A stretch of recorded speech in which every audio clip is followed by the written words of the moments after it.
अस्सलाम वालेकुम स्टूडेंट, मैं हूं आपकी टीचर मिस शमीम। और अगर आपने मेरे चैनल को सब्सक्राइब नहीं किया तो वो कर लें। और आपने देख लिया होगा कि मैंने कौन सा सॉफ्टवेयर ऑन किया है, पावर पॉइंट।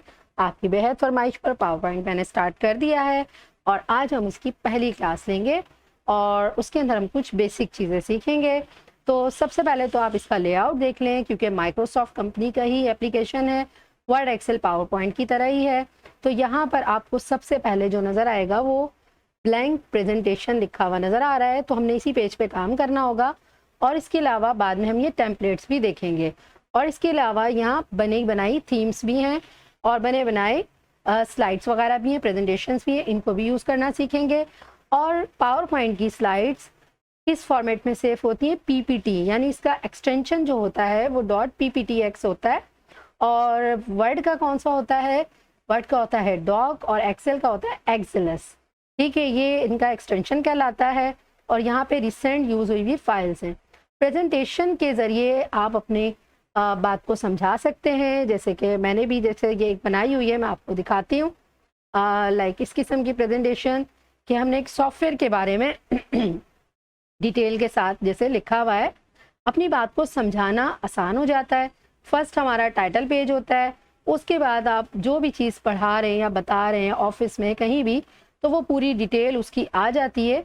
और ये प्रेजेंटेशन कितनी भी हो सकती है, आपके ऊपर डिपेंड करता है। तो फिलहाल हम तो न्यू ब्लैंक पे काम करेंगे, तो हम न्यू पे क्लिक करेंगे और न्यू पे क्लिक करके ब्लैंक प्रेजेंटेशन पे क्लिक करेंगे। तो सबसे पहले हमें टाइटल पेज ही नज़र आएगा।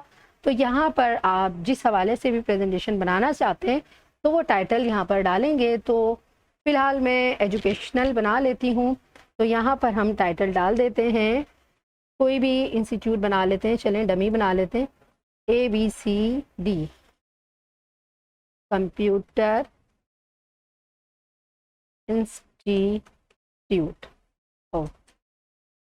इंस्टीट्यूट। और यहाँ पर सब टाइटल में मेड बाय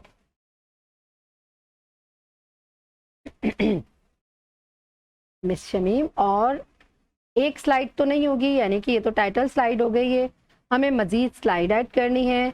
शॉर्टकट है Ctrl+Shift+M। आप यहाँ पर भी देख सकते हैं शॉर्टकट लिखा हुआ Ctrl+M, ये प्रेस कर दें, न्यू स्लाइड ऐड हो जाएगी। या फिर आप इसका ड्रॉप डाउन खोल दें, तो यहाँ भी आपको ये डिफरेंट लेआउट मिलेंगे कि आपको कौन सा लेआउट इस वक्त चाहिए। सपोज मैंने टाइटल एंड कंटेंट साथ रख लिया और यहाँ पर हमने अपना टाइटल डाल दिया।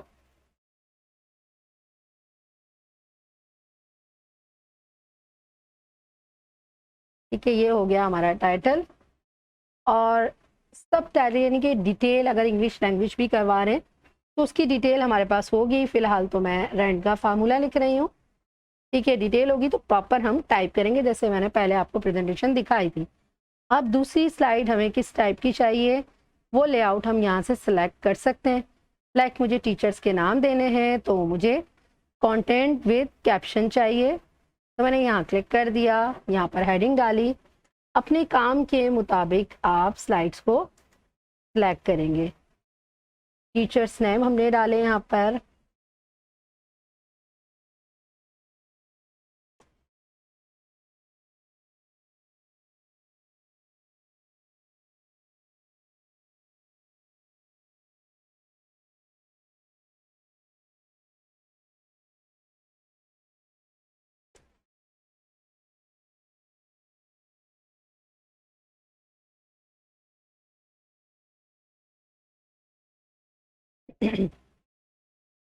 कोई भी नाम, फिलहाल मैंने डमी डाल दिया, एक अपना नाम डाल दिया है।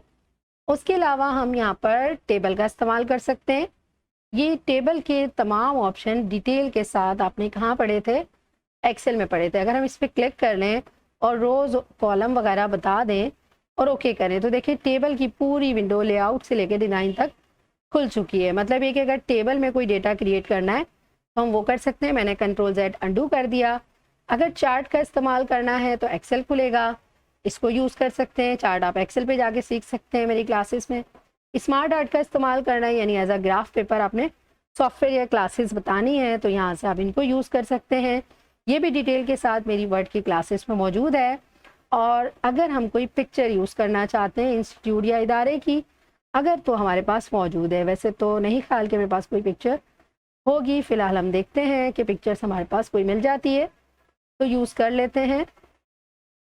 और इमेजेस का फ़ोल्डर देखते हैं कहाँ है। चलिए जी, डाउनलोड में देख लेते हैं, डाउनलोड में इमेजेस होंगे, यानी कि सिस्टम में कहाँ इमेजेस रखे हैं वहाँ से हम निकाल सकते हैं और इमेजेस यूज़ कर सकते हैं। ठीक है, इंस्टीट्यूट की पिक्चर्स तो नहीं है, कुछ ये डिफरेंट पिक्चर्स हैं। चलें जी, यही उठा लेते हैं, यानी इंस्टीट्यूट के हवाले से होनी चाहिए पिक्चर। फ़िलहाल हमारे पास नहीं है तो हमने ये पिक्चर ही लगा दी है। और पिक्चर्स के साथ ये फॉर्मेट पिक्चर्स के तमाम ऑप्शन ये यहाँ पर खुल चुके हैं, यानी फ्रेम वगैरह में लगानी है। ये वो तमाम विंडो हैं जो वर्ड के अंदर आप डिटेल के साथ मेरी क्लासेस में पढ़ चुके हैं। जिस किस्म के फ्रेम में रखना चाहें। होम पे गए हम दोबारा। अब हो सकता है ये तो बने बनाए लेआउट हैं सारे, इनके मुताबिक हमें नहीं चलना, हमें कुछ अपने मुताबिक लेना है, तो आप ब्लैंक ले लें। यानी कि अगर ब्लैंक स्लाइड लेते हैं आप यहाँ से, ये एक पेज एक स्लाइड कहलाता है। अब इसमें अगर हम लिखना चाहते हैं या पिक्चर लेना चाहते हैं तो लिखने के लिए तो आपको टेक्स्ट बॉक्स यानी इंसर्ट में चले गए और यहाँ पर शेप्स हैं, आपको टेक्स्ट बॉक्स का इस्तेमाल करना होगा। और अगर आपको पिक्चर्स चाहिए तो पिक्चर्स पे क्लिक करिएगा और जितनी चाहे पिक्चर आप यहाँ पर ऐड करवा सकते हैं। यानी जो फॉर्मेट्स बने हुए थे उसमें जो पिक्चर्स आ रही थी वो तो अपने मुताबिक ही आ रही थी, लेकिन अगर आपने कुछ और पिक्चर्स यूज़ करनी है तो आप मज़ीद यहाँ से जितनी पिक्चर्स चाहें आप यूज़ कर सकते हैं। इसको रिसाइज कर लेते हैं कि ये देखें पिक्चर आ गई हमारे पास, फ्रेम बने हुए हैं, कलर्स मौजूद हैं, जिस थीम में चेंज करना चाहें तमाम ऑप्शंस आपको आते हैं, बॉर्डर वगैरह भी लगाना चाहें। और अगर आप किसी शेप में पिक्चर लेना चाहते हैं तो यहाँ से आप शेप सेलेक्ट कर लें और लाइक जैसे कि आपने एक शेप ड्रॉ करी और फिर इसके अंदर पिक्चर कहाँ से लेंगे, शेप फिल और पिक्चर पे क्लिक कर दें। और अगर हम यहाँ से गूगल से सर्च करा लें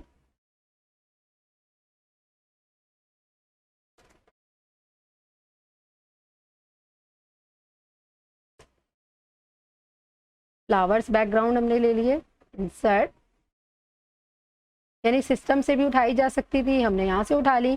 और इसके ऊपर अगर कोई टाइटल डालना है तो हम वो टाइटल भी डाल सकते हैं, किसके ज़रिए, टेक्स्ट बॉक्स के ज़रिए। यानी इंसर्ट पे जाएं, आप टेक्स्ट बॉक्स लें और यहाँ से आप यानी अपने टेक्स्ट बॉक्स को यूज़ कर सकते हैं।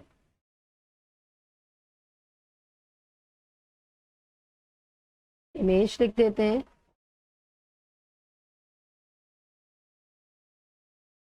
और सेलेक्ट करें बॉक्स को, सेंटर करना है, साइज़ बढ़ाना है और दूसरा टाइटल आप इस तरफ डाल लें, इसी की कॉपी निकालें और यहाँ पे रख लें। कलर वगैरह चेंज करना है, ये तमाम ऑप्शंस आपको कंप्लीटली आते हैं। फ़ॉन्ट चेंज करना है वो भी आप चेंज कर सकते हैं। क्विक लेआउट पे चले जाएं तो इसकी बैक साइड पे आप कोई कलर भी बने बनाए यूज़ कर सकते हैं, जैसा आपको अच्छा लगे। अब ये जो स्लाइड हमने ऐड करी है ये बिल्कुल एंड में आ गई है और अगर हम इसको ऊपर मूव करना चाहें तो माउस से पकड़ के आप इसकी जगह भी चेंज कर सकते हैं। सेकंड नंबर पे चाहिए, थर्ड नंबर पे चाहिए, जहाँ चाहे आप इसको मूव करवा लें। और अगर माउस की राइट क्लिक करें तो आप इसी स्लाइड की डुप्लीकेट स्लाइड ले सकते हैं। ये देखें क्या लिखा हुआ है, डुप्लीकेट स्लाइड, यानी आपने क्लिक किया उसी की कॉपी निकल आए। लेकिन अगर डिलीट करना चाहते हैं राइट क्लिक करें और यहाँ पे क्या लिखा है, डिलीट स्लाइड, या कीबोर्ड पे डिलीट का बटन प्रेस कर दें। स्लाइड सेलेक्टेड है, डिलीट हो जाएगी। अब हमें एंड स्लाइड करना है, यानी कि थैंक यू दी एंड, तो वही ब्लैंक स्लाइड लेते हैं और टेक्स्ट बॉक्स का अच्छा इस्तेमाल करते हैं। शेप्स पे गए, टेक्स्ट बॉक्स पे गए, ड्रॉ किया, थैंक यू लिख दें, दी एंड लिख दें, गुड बाय लिख दें। तो मैं यहाँ पर लिख रही हूँ थैंक यू। और जी क्या कर सकते हैं, साइज़, ठीक है। और फ़ॉन्ट चाहें तो ड्रॉप डाउन से जाके आप इसका फ़ॉन्ट भी कोई भी चेंज करवा लें। बॉक्स को बड़ा करें, ऑटोमेटिकली ऊपर आ जाएगा। कलर चेंज करना है और थोड़ा सा शेडो में ले लें, जैसा आपको अच्छा लगे और किस जगह पे रखना है वहाँ आप रख लें। सिंपल सी बिल्कुल सादा सी प्रेजेंटेशन बनाई, लेकिन बहुत सादी सी लग रही है, कोई कलर वगैरह नहीं है। तो हम होम से जंप करने जा रहे हैं डिज़ाइन पर। डिज़ाइन टैब पर गए तो यहाँ पे डिफरेंट डिज़ाइन नज़र आ रहे हैं और इनमें से हमने ये देखिएगा नेट अवेलेबल है तो बड़े प्यारे प्यारे डिज़ाइंस हैं। ये देखिएगा इसके ऊपर अप्लाई हो गए और हर चीज़ उसके मुताबिक चेंज हो चुकी है। कितना खूबसूरत सा लुक आ रहा है। अगर ये वाला ले लें और ये देखें, और इनमें भी मज़ीद बराबर में कलर्स है। डिज़ाइन वही रहेगा लेकिन इसकी वैरायटी के कलर्स आप चेंज कर लें, यानी जो आपको समझ में आए वो आप यूज़ कर लें। और अगर मैनुअली इसको एडजस्ट करना चाहें, क्योंकि वो थीम के मुताबिक हर चीज़ को चेंज करवा देता है, तो आप अपने मुताबिक भी इसको एडजस्ट कर सकते हैं। ये देखें ऐसे सही लग रहा है या आपको ऐसे सही लग रहा है, या फिर थीम के मुताबिक, यानी कि मेरा नाम बहुत लाइट हो गया है, होम पर गए तो यहाँ से हम इसको थोड़ा सा डार्क यानी कि कलर चेंज कर दें, बोल्ड कर दें, ठीक है। और फिर इसको भी साथ के साथ हम चेंज करना चाहते हैं और बॉक्स सेलेक्ट नहीं था, फुल सेलेक्ट करें, देखें फिर कलर चेंज होगा, ये कंप्लीट। और अगर इसकी बैक पे भी कलर देना चाहते हैं, बैक साइड पे, और हमने कहा थोड़ा सा ऐसे लंबाई में बढ़ाते हैं इसे और यहाँ रख लेते हैं, ठीक है। और इसको अब हम कलर देना चाहते हैं और इसका साइज़ नहीं बढ़ा क्योंकि उस वक्त सिलेक्शन में नहीं था, और थोड़ा बड़ा करते हैं क्योंकि ट्रांसपेरेंट है। और अलाइन टेक्स्ट मिडल कर लिया। बैक साइड पे कलर देना चाहते हैं, अगर नहीं देना चाहते तो भी आपकी मर्ज़ी है। अगर आप देना चाहते हैं तो फिर फ़ॉन्ट का कलर हमें चेंज करना पड़ेगा थीम के मुताबिक। वाइट दे दिया और बोल्ड कर दिया। इस तरीके से देखें कि हमने एक डिज़ाइन बना लिया, थोड़ा सा और इधर रख दिया, यानी अपने मुताबिक भी आप एडजस्ट कर सकते हैं डिज़ाइन वगैरह को। और ये देखें, यानी कि हमने डिज़ाइन से जाके थीम तो ज़रूर अप्लाई करी, लेकिन थोड़ा सा फ़ॉन्ट वगैरह देखिए, थीम चेंज करते हैं हर चीज़ ऑटोमेटिकली इधर उधर हो जाती है, फिर अपने मुताबिक हर चीज़ को आप एडजस्ट कर सकते हो।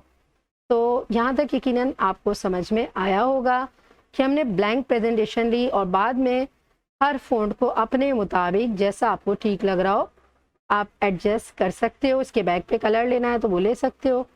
टीचर्स के नाम यानी कि हेडिंग, थोड़ा इसका भी साइज़ बढ़ाना है और इसको भी थोड़ा सा थीम के मुताबिक वो चेंज हुआ है, साइड पे कर लेते हैं। और अगर हम बुलेट्स लगाना चाहते हैं और थोड़ा इसका भी साइज़ बढ़ाते हैं और बॉक्स को थोड़ा सा और बड़ा कर लेते हैं और इसको भी थोड़ा ऊपर की तरफ करना है तो अलाइन टेक्स्ट मिडल कर लेते हैं। तो अपने मुताबिक हर चीज़ को हम एडजस्ट कर सकते हैं, जैसे थीम के मुताबिक हर चीज़ चेंज हो जाती है। अगर एक थीम आपने सेलेक्ट कर ली है तो उसके मुताबिक हर चीज़ को सेटल कर लें। अगर वैसे ही अच्छा लग रहा है तो ठीक है, यानी पहले हमने अपना डेटा टाइप किया और उसके बाद हमने डिज़ाइन पर जाके इस पर डिफरेंट डिज़ाइन अप्लाई किए। और अगर हम अब जाते हैं एनिमेशन पे, नहीं ट्रांजिशन पे, एनिमेशन तो हम बाद में सीखेंगे, ट्रांजिशन पे गए हैं तो इसको हम अप्लाई कर सकते हैं, क्योंकि ये राइट नाउ हमारी जो स्लाइड्स हैं वो माउस क्लिक पर है। कैसे पता चलेगा हमें? हम जाएंगे अभी इसको चेक करने के लिए स्लाइड शो पर। स्लाइड शो पर जाकर यहाँ लिखा हुआ है फ्रॉम बिगनिंग, शॉर्टकट क्या है F5, F5 प्रेस कर लें या फ्रॉम बिगनिंग पर क्लिक कर दें। और अब आप माउस क्लिक करें या एरो की का इस्तेमाल करें तो आप इनको डिफ़ाइन भी करते रहें प्रेजेंटेशन को, और जितना आपने डिफ़ाइन करना तो उस हिसाब से करें और आगे बढ़ाते रहें। यानी हमारी स्लाइड्स अभी किस पे रखी हुई है? माउस क्लिक पे रखी हुई है। स्लाइड शो फ्रॉम बिगनिंग, चाहे कोई भी स्लाइड सिलेक्टेड है, आप फ्रॉम बिगनिंग पे क्लिक करेंगे, आपकी स्लाइड वहीं से प्ले होना शुरू हो जाएंगी, यानी कि स्टार्टिंग से ही प्ले होंगी। भले आपने थर्ड ली हुई है, फोर्थ ली हुई है, फ्रॉम बिगनिंग पे क्लिक किया, लेकिन प्ले कहाँ से होंगी? फर्स्ट स्लाइड से। एस्केप का बटन यूज़ करें, पूरी नहीं देखनी वापस बाहर आ जाइए। लेकिन अगर आप चाहते हो कि आप प्ले ही इसी स्लाइड से करें तो from current slide shift F5 shortcut है, अगर आप इस पर क्लिक करोगे तो ये कहाँ से प्ले करेगा? जो स्लाइड सिलेक्टेड है जो आपको सामने नज़र आ रही है, ये देखें, और उसके बाद वाली दिखा देगा और दी एंड हो जाएगा। तो यकीनन अभी तक आपको समझ में आया होगा। उसके बाद हम जाते हैं ट्रांजिशन में, और यहाँ जाने के बाद हम हटा देते हैं माउस क्लिक, यानी यहाँ से जाके हमने चेक हटा दिया ऑन माउस क्लिक पर से और ऑटोमेटिकली पर चेक लगा दिया। आफ्टर पर 00 सेकेंड है, और अप्लाई टू ऑल कर दिया। अप्लाई टू ऑल से क्या होगा कि हर एक पर से माउस क्लिक हट जाएगी। अब F5 प्रेस कर लें या स्लाइड शो में जाके फ्रॉम बिगनिंग पे क्लिक कर दें और माउस पे से हाथ हटा लें। 0 सेकंड के लिए स्लाइड चले, स्केप का बटन प्रेस करें और फिनिश भी हो गई क्योंकि टाइम बहुत कम था। तो थोड़ा सा टाइम बढ़ाते हैं, यानी यहाँ से हमने इसको 2 सेकेंड्स कर दिया और अप्लाई टू ऑल कर दिया। अब दोबारा स्लाइड शो में गए, फ्रॉम बिगनिंग पे अब क्लिक किया और माउस को बिल्कुल छोड़ दिया। तमाम स्लाइड का टाइम एक ही है और उसके मुताबिक ये प्ले होंगी और फिर एंड हो जाएंगी। ये देखें स्लाइड्स हमारी एंड हो चुकी है। जिस स्लाइड को आपने ज़्यादा देर के लिए पढ़वाना है तो आप वहीं ट्रांजिशन में जाइए और इसका टाइम थोड़ा ज़्यादा कर दें, लेकिन अप्लाई टू ऑल मत करिएगा, वरना क्या होगा कि तमाम स्लाइड्स ही उसी टाइम के मुताबिक प्ले होंगी। तो यकीनन आज तक की क्लास आपको समझ में आई होगी। इंशाल्लाह अगली क्लास में इन्हीं स्लाइड्स को मज़ीद कंटिन्यू करेंगे। अल्लाह हाफिज़।